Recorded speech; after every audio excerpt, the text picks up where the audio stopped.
Tom Bauer, welcome to The Breakfast Show. This week, a huge week for you, my friend. 26, the book's out. Betrayal, power, deceit, and the fight for the future of the royal family. And the reason there's so much talk about this book is this claim of yours, this astonishing statement said to be made by Queen Camilla to a friend. This is in the book, that Camilla said, and I quote about Harry and Meghan, she's been brainwashing him. They have kicked back already, Tom, ahead of publication. Harry and Meghan saying that this is deranged conspiracy, my friend. How do you answer that? Well, I'm firstly grateful to them because they pushed the book up to #1 on Amazon. And secondly, I'm not surprised. I mean, for them, any criticism is always poisonous and damaging, and particularly from me. But I can assure you it's very well sourced from the person who heard it from the Queen's mouth. And it's true. I mean, that's the point. It is actually, unfortunately, true. Meghan's latest explanation appeared designed to finally close the argument, calm the speculation, and put one uncomfortable chapter behind her. But instead of ending the questions, it gave Tom Bauer something new to examine, and within hours the story seemed more complicated than before. At first, the explanation seemed almost impossible to challenge. The wording was measured, the emotion controlled, and the message carefully shaped around the idea that Meghan was simply trying to correct what she believed had been misunderstood about her royal experience. There was no explosive accusation, no dramatic attack on the palace, and no obvious attempt to reopen old wounds. Instead, it sounded like an effort to finally place one disputed chapter where she wanted it, in the past. But that calmness was exactly what made the reaction so intense. Tom Bauer had spent years questioning the Sussex version of major royal events, and he was never likely to accept a new explanation simply because it sounded convincing. Rather than attacking Meghan immediately, he appeared to focus on one small detail buried inside the broader account. It was not dramatic on its own. Yet compared with what audiences had previously understood, the wording seemed different enough to matter. That was when the situation shifted. Bauer's challenge was not simply, "Is Meghan wrong?" His question was more uncomfortable. Why had the explanation changed at all, and why was the clarification arriving now? For Meghan, that created an impossible position. She appeared to be trying to regain control over a story that had followed her long after she stepped away from royal duties, yet every attempt to explain herself risked creating another layer for critics to examine. And beneath that argument sat something much bigger than one disputed sentence. Meghan had her memory of what happened behind palace doors. The public had years of interviews, statements, books, and competing accounts. Somewhere between personal experience and the permanent record, the two versions were beginning to collide again. Bauer seemed ready to push beyond the wording itself, toward the meetings, private conversations, and decisions that came before the Sussex departure from royal life. But the real problem was not simply what Meghan had said, it was the detail that appeared to shift. Because once Bauer isolated that single point, an older story suddenly returned with unexpected force. It was only one detail, easy to overlook and almost harmless on its own. Yet Bauer focused on it immediately.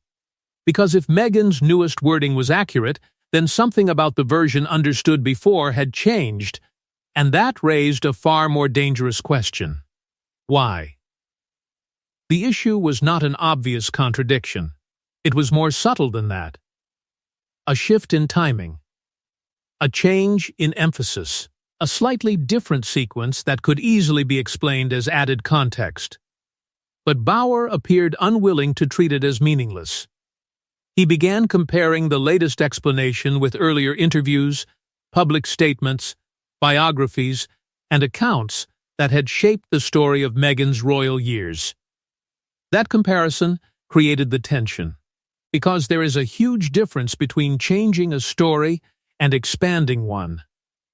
Memories can become clearer, details can be explained differently years later.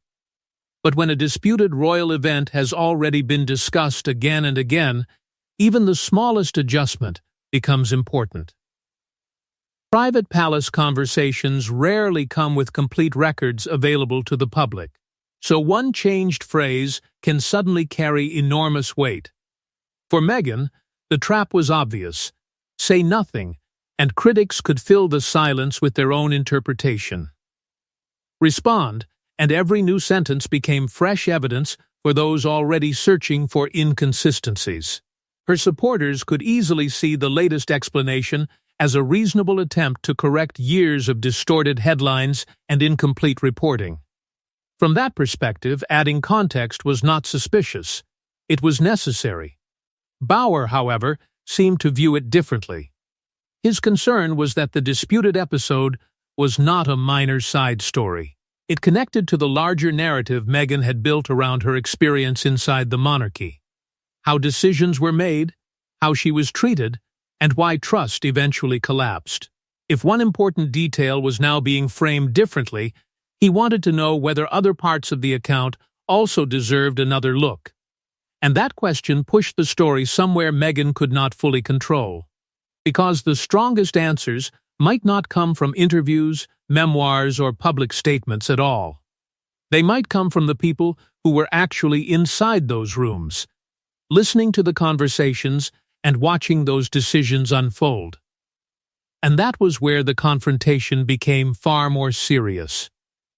Because the next question was no longer about Meghan's wording. It was about who inside the royal system might remember the same moment very differently. For years, the Sussex story and the palace story have existed like parallel histories, close enough to describe the same family, yet different enough to produce endless suspicion. Bauer's new challenge threatened to force those histories together again, and the comparison could become uncomfortable for everyone involved. The focus now shifted away from public interviews and carefully worded statements, toward the closed machinery of royal life: private secretaries, senior aides, family conversations, internal briefings, and the long institutional memory of people who had been present when tensions were still unfolding behind palace doors. These were the voices rarely heard directly, yet their recollections could become crucial if Bauer continued pressing the disputed sequence. That was what made the situation so dangerous. Royal households almost never answer every personal allegation line by line. The strategy is usually restraint. Silence can protect the dignity of the institution, prevent endless public arguments, and stop private disagreements from becoming permanent spectacle. But silence also creates a vacuum. And inside that vacuum, competing versions of the same event can survive for years. By the final stretch of Meghan and Harry's lives as senior working royals, that gap had already become enormous. Frustration had replaced optimism. Trust had weakened. Expectations on both sides were colliding. Meghan may have experienced certain decisions as personal rejection or a refusal to understand her position, while palace officials could have viewed those same choices as routine questions of protocol, structure, and hierarchy. Both sides could therefore remember the same moment with complete conviction and completely different meaning. Harry sat directly between those worlds. He knew Meghan's private experience, but he also understood the machinery of monarchy better than almost anyone around her. Every time the two versions collided, he faced an impossible choice: defend his wife more forcefully and risk reopening conflict with his family, or remain quiet and allow critics to question whether her latest explanation had his full support. And that silence from Harry, if it continued, would only deepen the intrigue.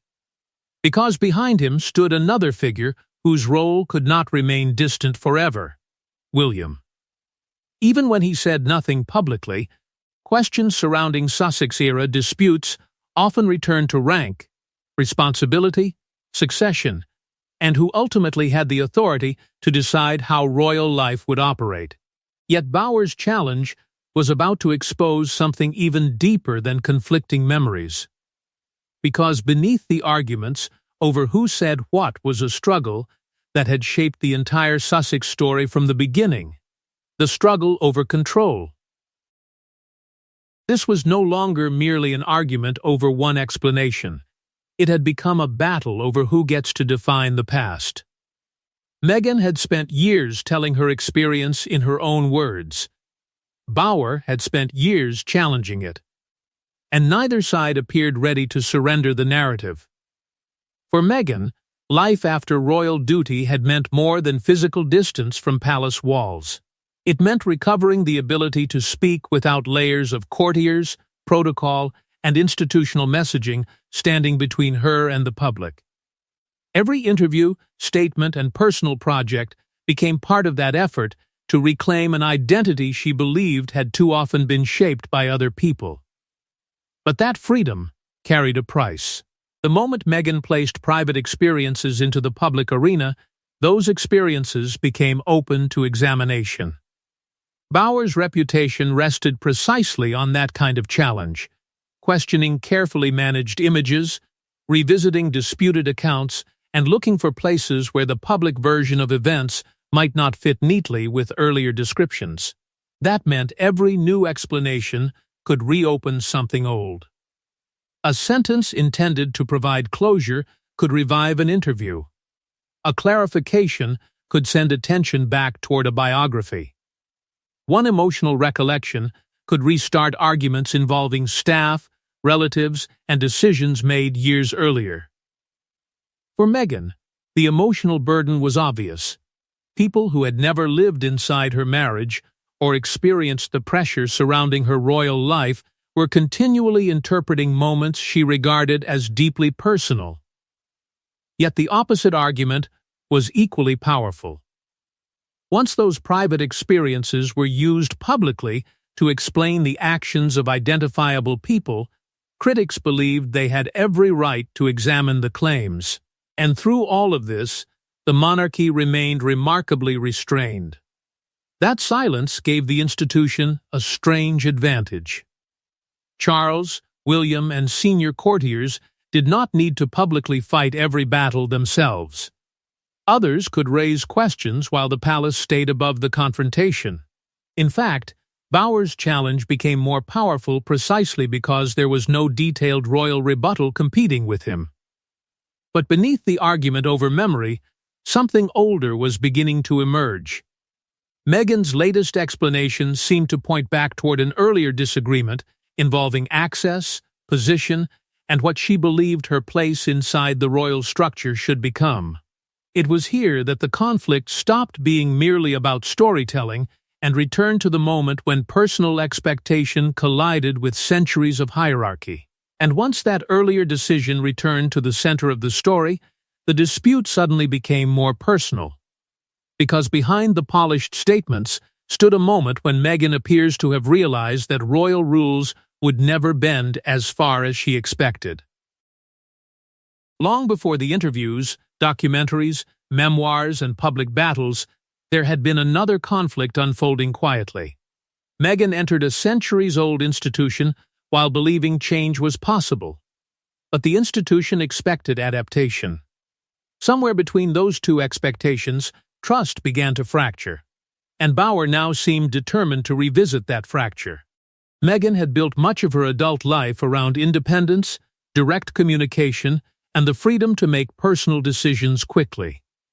Royal life operated differently. Rank mattered. Precedence mattered. Public duty came with inherited expectations, and even small decisions could pass through layers of aides, private secretaries, and senior family members before anything moved forward. At first, those differences may have appeared manageable. But pressure rarely begins with one enormous confrontation. It builds through smaller moments. A request delayed. A meeting handled differently than expected. A schedule changed. Access restricted. A public role defined by someone else. Each disagreement could appear minor from the outside, yet together they could create the feeling that control was slowly slipping away. That was where frustration became more dangerous. Meghan's popularity did not automatically give her greater authority inside the monarchy. Public attention could be enormous, yet the internal order remained fixed. For someone expecting more direct influence, that contrast could feel deeply limiting. The institution, meanwhile, could view the same boundaries as normal. Popularity was temporary. Hierarchy was permanent. Bower appeared to see these structural tensions as essential to understanding everything that followed. In his interpretation, later Sussex explanations could not be separated from those earlier clashes over how the system worked and how much freedom Meghan and Harry believed they should have within it. Harry's frustration intensified the conflict. He had grown up inside those rules, yet now he was watching them affect his wife. If he believed Meghan was being ignored, restricted, or left exposed, institutional explanations were unlikely to satisfy him. What palace officials might describe as procedure, Harry could experience as failure. And that is where memory becomes complicated. Meghan's latest explanation may reflect the emotional truth she carried from that period, the feeling of being constrained and unheard, even if former aides remembered the administrative sequence differently. But one relationship would make that divide far harder to escape. It represented succession, authority, and the future shape of the monarchy itself. That relationship led directly to William, because as the future king's position grew more important, the gap between what Harry and Meghan wanted and what the institution was prepared to give them became impossible to ignore. William did not need to speak publicly for his presence to shape the conflict. As heir to the throne, every question about royal structure eventually touched his future. And behind Bower's latest challenge was an uncomfortable possibility that the Sussex dispute had always been about far more than personality. William's position placed him in a different world from Harry and Meghan. He was not simply a brother reacting to family tension. He was carrying the expectations of succession, continuity, staff discipline, public confidence, and the long-term stability of the crown. Decisions that might have felt deeply personal to Harry and Meghan could therefore look very different from where William stood. That difference mattered. Harry's instinct was increasingly emotional and protective. If Meghan felt excluded, he felt compelled to defend her. If she believed the system had failed her, he could see that failure as something personal. William, however, was moving in the opposite direction. The closer he came to the center of royal responsibility, the more every dispute became tied to structure, duty, and precedent. This made disagreements between the brothers far more explosive than ordinary family arguments. A clash over access could become a question of hierarchy. A disagreement over roles could become a question of authority. Even a private conversation could carry consequences far beyond the room in which it happened. Meghan may have seen certain boundaries as deliberate exclusion. William or senior palace officials may have seen the same boundaries as routine. That gap in interpretation is exactly where Bower's challenge appeared to gain strength. His argument was not that one perspective automatically erased the other, but that any simple explanation of the Sussex departure risked ignoring the deeper institutional conflict underneath it, and Harry remained caught in the middle. To acknowledge William's concerns could appear, in Meghan's eyes, like surrender. To fully reject his brother's position could deepen a family rupture that was already becoming harder to repair. Every move carried the possibility of betrayal. Then there was Charles. As father, he might have wanted peace. As monarch, he would have to protect the institution. Reconciliation would never be purely emotional. It would come with boundaries, expectations, and consequences. Which left one unavoidable question hanging over Meghan's newest explanation: would the palace finally answer? But if anyone expected Buckingham Palace to rush into the argument, they misunderstood the monarchy's oldest weapon. Because silence, when used deliberately, can become far more powerful than denial. No dramatic statement arrived, no senior royal publicly confronted Meghan, no palace official stepped forward to settle the dispute. And yet, the silence did not make the controversy disappear. It did the opposite, leaving Bowers' questions hanging in the air with nobody inside the palace willing to answer them. For the monarchy, that silence was not unusual. The institution has long understood the danger of answering every accusation, every interview, and every public challenge. Respond to one claim, and another immediately demands a response. Correct one detail, and suddenly dozens of older disputes are dragged back into the spotlight. Before long, the palace risks becoming trapped inside a permanent argument it can never truly finish. So restraint serves a purpose. For Charles and William, refusing to enter the confrontation protects them from appearing consumed by another family dispute. It allows the crown to keep moving while the controversy remains outside official royal communication. But that same strategy creates a powerful vacuum, and into that vacuum step commentators like Bauer, interpreting what the silence might mean, and asking the questions the palace refuses to answer. For Meghan, that imbalance could feel deeply frustrating.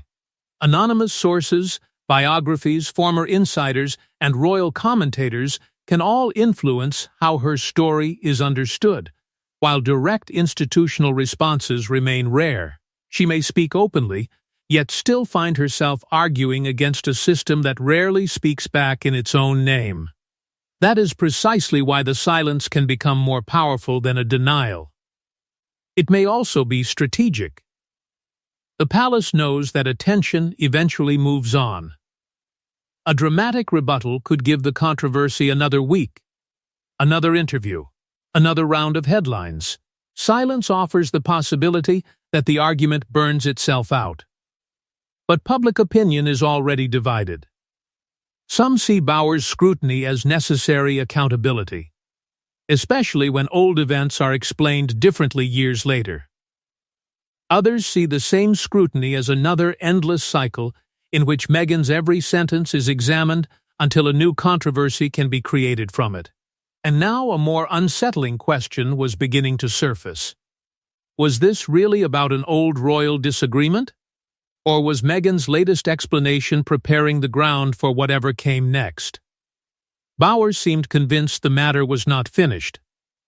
Because if the newest clarification created fresh uncertainty, Meghan might eventually face pressure to explain not only the original event, but why her explanation itself had changed.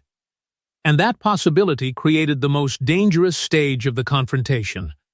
Because once an explanation requires another explanation, even a carefully controlled narrative can begin producing questions faster than it answers them. Bowers' challenge had now reached its sharpest point. He was no longer simply questioning an old royal controversy. He was questioning why Meghan's latest clarification had been necessary at all, and whether the attempt to resolve one contradiction had quietly created another. By now, the explanation could no longer be judged in isolation. It sat inside a much larger story shaped by palace culture, Harry's loyalty, William's position, rigid hierarchy, and the long struggle over who controlled the Sussex narrative. What once looked like a small change in wording now carried far greater weight, because every part of that history seemed connected. And that was the danger. A slight shift in emphasis does not automatically prove deception. People remember painful periods differently. Context changes. New details can emerge. Yet for a public figure whose past statements have been recorded, repeated, and analyzed for years, even a small adjustment can completely change how an earlier account is understood. Bowers' questions therefore became harder to dismiss. Why clarify this point now? What triggered the need to revisit it? And if the latest wording was the most accurate version, how should audiences interpret what had been said before? Meghan's answer, at least in principle, could be simple. Human experience is messy. Years of emotional conflict cannot always be compressed into identical sentences every time they are retold. A person may emphasize one part of a memory in one interview and another part later without deliberately changing the underlying truth. But public life offers little room for that kind of flexibility. Every word remains available. Every interview can be replayed. Every account can be placed beside another. And Harry now risked being pulled directly back into the dispute, because his own descriptions of royal tensions could become the next material commentators examine for differences. That changed the nature of the conflict completely. It was no longer simply Meghan against the palace. It was Meghan against the permanent archive of everything already said about the palace, including her own words and Harry's. The emotional irony was impossible to miss. The more Meghan tried to define her life beyond royal control, the more each new explanation pulled her back toward the institution she had fought to leave behind. And so the final question became unavoidable. Had Bauer uncovered something genuinely significant? Or had the endless hunt for inconsistencies become part of the machinery keeping this royal conflict alive? That question leaves the story at its most uncomfortable point, because the final verdict may not depend on what Bauer says next or what Meghan explains next, but on who the public still believes. After years of interviews, books, accusations, clarifications, counterclaims, and palace silence, one question remains stubbornly unresolved. Who owns the truth of what happened behind royal doors? Meghan has her memories. The institution has its records. Bauer has his challenge. And the audience is left between them. That is why Bauer's latest challenge matters. He is not simply attacking one sentence. He is attacking consistency, the fragile foundation beneath every long-running public story. Once audiences begin wondering whether the language has shifted, they naturally start questioning which version should carry the most weight. For Meghan, there is no easy response. Answer Bauer directly, and the controversy gains another life. Stay silent, and critics may decide that silence means she cannot answer him. Every attempt to defend herself risks feeding the very machine she wants to escape. Harry faces an equally painful choice. If he publicly reinforces Meghan's account, he could deepen the divide with William and Charles. If he keeps his distance, questions will immediately arise about why he is not defending the version of events closest to his own marriage. Once again, loyalty to one side appears capable of becoming betrayal to another. The monarchy has an advantage neither Meghan nor Harry fully possesses: time. An institution built to survive generations can remain silent while individual controversies rise and fade. Charles and William do not need to win every argument today. They only need to avoid becoming trapped inside it. That may be why Bauer's challenge has become so powerful. Perhaps the point is no longer proving one dramatic contradiction. Perhaps it is keeping the questions alive long enough that every future Sussex explanation must pass through the shadow of what came before. And there is a bitter irony in that. Meghan sought distance from royal control, yet the monarchy still shapes enormous parts of the public conversation around her. The more she explains the past, the more tightly that past can pull her back. Maybe the latest wording is simply clarification. Maybe it reveals something deeper. Or maybe it reflects the imperfect way painful memories are retold over years. That judgment now belongs to the audience. Because the Sussex story survives precisely because neither side has produced a version strong enough to permanently silence the other. And until one side produces an answer powerful enough to close that gap, every new explanation will carry the same risk. The possibility that instead of ending the royal controversy, it becomes the beginning of the next one.